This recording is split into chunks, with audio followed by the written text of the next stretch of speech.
Gerçek. I know. Hello. Member of Parliament Nice meeting you. from Turkey. Pleasure. Hi, Mr. Mayor.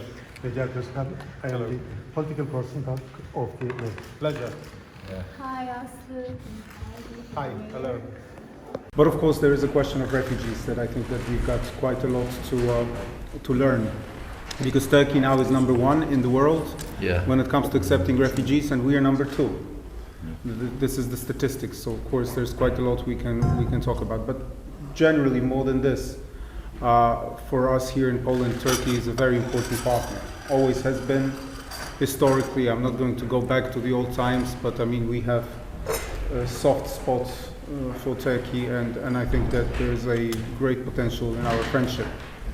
Especially with us, you know, we are with the mayor in a similar political situation, which of course also adds to the feeling of proximity, because I think that we are dealing with the very similar problems. We are dealing with the challenges as capital cities that most of the cities in Europe and elsewhere have to deal with, like climate change, like congestion, like equality, and now of course refugees and integration of refugees. But at the same time we are operating in very difficult circumstances, because we are both members of the opposition, which is not loved by our central government, to put it mildly. And I think that this also adds to our common understanding. And of course, you know, there are cities and countries very similar to ours, like Hungary. But even if there are better relations between the mayor of the capital city and the central government, usually they're quite tense anyhow. You know, so of course you cannot compare this situation in France, for example, but I can attest to you that the relations between Anne Hidalgo and the president are quite tense.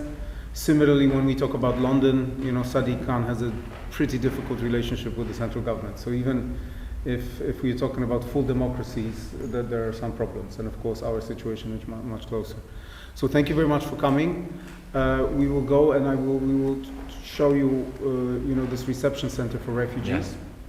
I mean, now the situation is much calmer than it used to be 2 or 3 weeks ago when we had a peak, because then 30,000 people coming to Warsaw every day. Every day.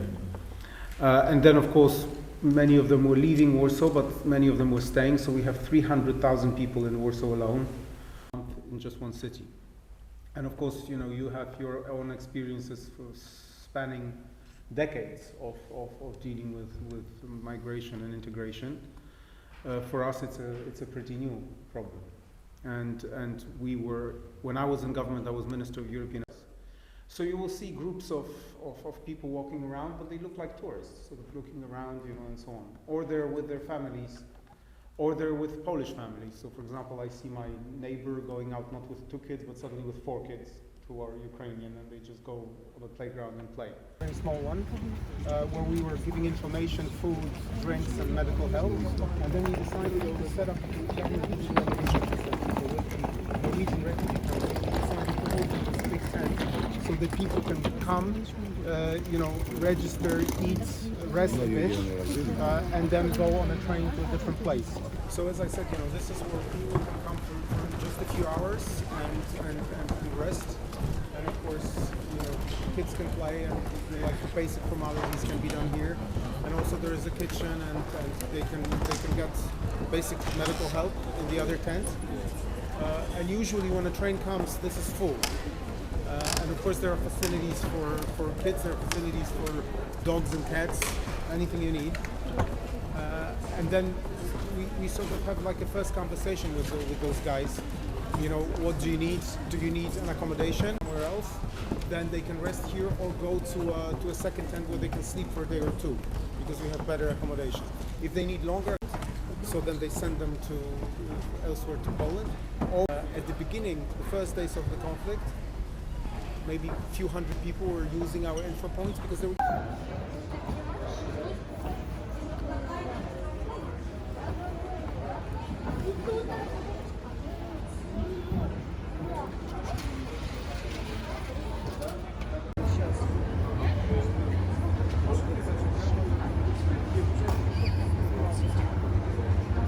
Извините, я буду говорить по-русски, потому что я не говорю по-украински. Куда вы приехали? Все в порядке? Хорошо. Вы остаетесь в Варшаве? Окей. То есть мэр из Истамбула, который приехал на помощь. Дякую.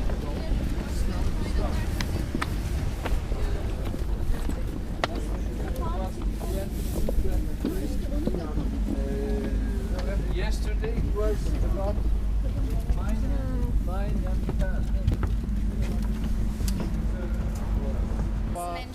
W Warszawie, która pracuje z in dziećmi, Warsaw that's been working with children, głównie z dziećmi na ulicy, street workerzy, pedagodzy ulicy, mostly with street children, so they're street workers and doing pedagogy of the street. Tutaj mamy zupełnie nowe zadanie, docieramy do dzieci, które przeżyły traumę, uciekają przed traumą. But here we have a completely new task, and we are working with children who've lived through like a massive war trauma and are running away from the war and trauma. I zarówno w tym miejscu, jak i w ośrodkach, dużych ośrodkach, które są na terenie Warszawy, And equally here on the spot, as well as in big mass shelters that are located all around staramy Warsaw. się dzieciom dawać zabawę, animację, We are trying to give children a serious fun, some play, animation, ale też arteterapię, but also art therapy, która powoduje redukcję stresu związanego z traumą. which reduces the stress of trauma. I będziemy do Państwa wracały.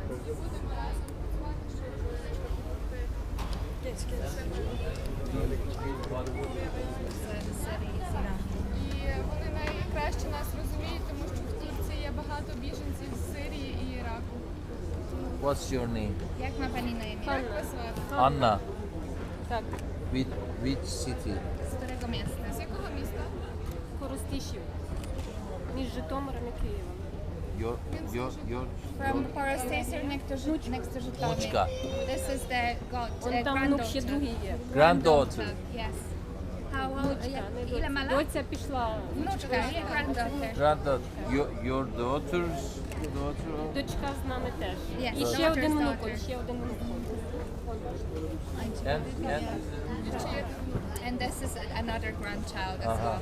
We feel you. Naprawdę czujemy, wszyscy Państwo czują. Справді відчуваємо, що ви відчуваєте. We understand. Thank you very much. And this is a very important day for us that our friend, the mayor of Istanbul, came to Warsaw because we have been collaborating quite closely on very different issues.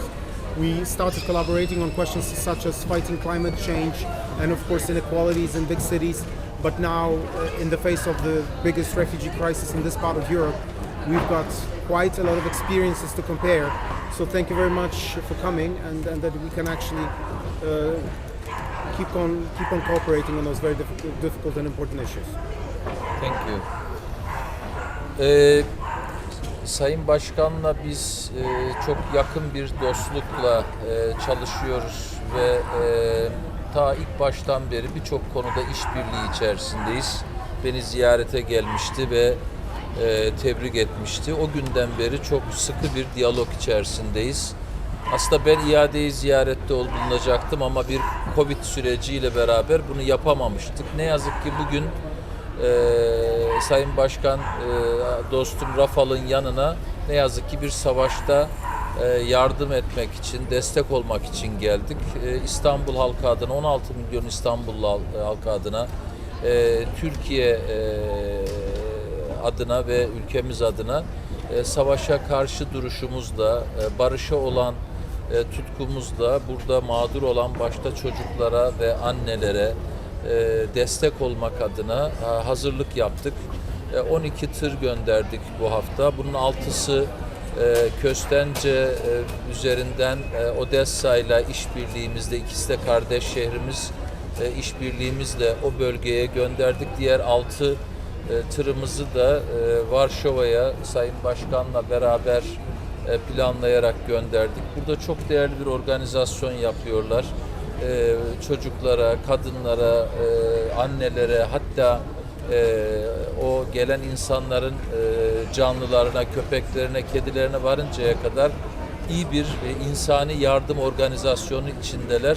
Ben hem Varşova Belediyesi'ni, başkanlığı ve bütün buradaki gönüllüleri de o anlamda tebrik ediyorum. Bu diyalogumuz devam edecek. Kendileriyle konuşacağız. Bundan sonra da neler yapabiliriz, neler konuşabiliriz hem ülkemiz adına, milletimiz adına hem İstanbul adına bu konudaki işbirliğimiz devam edecek. savaşın son bulmasını diliyorum ve barışın var olmasını diliyorum. Savaşı birileri başlatabilir ama barışı hep birlikte inşa etmeliyiz. Sözü tam da burada geçerli diye düşünüyorum. İnşallah barış içerisinde bir Avrupa, bu savaş Avrupa'ya hiç yakışmadı. Bir an önce bitmesini diliyorum. Son olarak şunu söylemek isterim. 2.800.000 civarında burada sığınmacının olduğunu yetkililer bildirdi. Bunun büyük bir kısmı 400.000'e yakın Varşova'da uğraş içerisindeler. Türkiye'de biz bu süreci yıllardır yaşıyoruz. Bu acıyı da görüyoruz. Dolayısıyla belki en iyi hissedecek olan bizleriz ve Türkiye'de de mülteci noktasındaki çalışmaların bütün dünyaya duyurulmasıyla ilgili de yoğun çabalar içerisinde olmuştuk. Bu mülteci savaşla doğan göç meselesinin dünyanın en büyük problemlerinden biri olmaya doğru gittiğini artık herkes görüyor. Savaşın değil, diplomasinin çözüm olduğunu unutmamamız gerekir. Bu yönde bütün dünyanın mesajı alması gerekir diye de ifade etmek, ilave etmek isterim. Sayın Başkanımızın da söyleyecekleri vardır. Ben de öncelikle Varşova Belediyesi'nin çağrısına kulak veren, ona dayanışma gösteren İstanbul'umuzun değerli belediye başkanı Ekrem İmamoğlu'na teşekkür ediyoruz. İstanbul dayanışma duygularını göstermek için buradayız. Tabii hem Polonya hem bu bölge hem Türkiye maalesef 2. Dünya Savaşı'ndan sonraki yaşamış olduğu en büyük krizle karşı karşıya. Nasıl ki Türkiye'deki Suriye mülteci meselesi sadece Türkiye'nin problemi değil, dünyanın ortak problemi ise Polonya'daki mülteci meselesi de sadece Polonya'nın değil, bütün dünyanın problemidir. O nedenle herkesin bu anlamda, bu anlayışla hareket etmesi gerekiyor. Mülteci meselesinin maalesef çok önemli bir mesele. Kimse gönlüyle topraklarından kopmuyor. O nedenle bütün dünyanın bu konuda ortaklaşması gerekiyor. Biz de Varşova Belediye Başkanımıza bu konudaki dayanışma duygularımızı başkanımızla birlikte ifade ediyoruz. Umarım en kısa sürede barış gelir. Umarım hiç savaş olmaz ve savaşın mağdurları burada da gördüğümüz gibi en büyük mağduru kadınlar, çocuklar, masum insanlar. Ben tekrar bu duygularımızı size iletmek istiyoruz. Ayrıca partimizin genel başkanı Sayın Kemal Kılıçdaroğlu'na size selamları, dayanışma duygularını iletiyoruz.